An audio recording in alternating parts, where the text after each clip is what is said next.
Dhjetra studentë dhe pedagogë të Departamentit të Lëndëve Klinike dhe Paraklinike në Universitetin e Shkodrës i u bashkuan nismës së klubeve studentore për dhurim gjaku.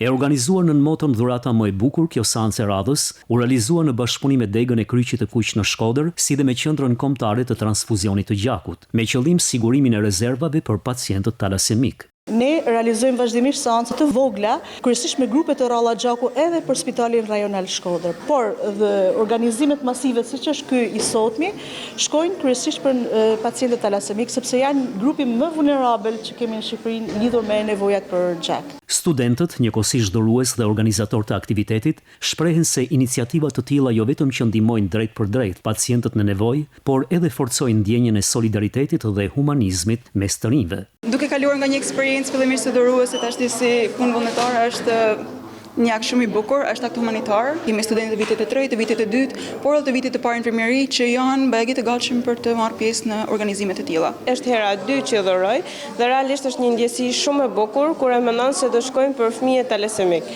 Për një qenie pra që ka nevojë të vazhdueshme për gjak dhe realisht ne kemi sjell edhe të afërmit tonë për të dhuruar. Dega e Kryqit të Kuq në Shkodër synon rritjen e mëtejshme të numrit të dhuruesve përmes fushatave të zgjeruara të ndërgjegjësimit, të cilat do të shtrihen në institucione arsimore, komunitete dhe grupe të ndryshme shoqërore, me synimin për të forcuar kulturën e dhurimit vullnetar të gjakut.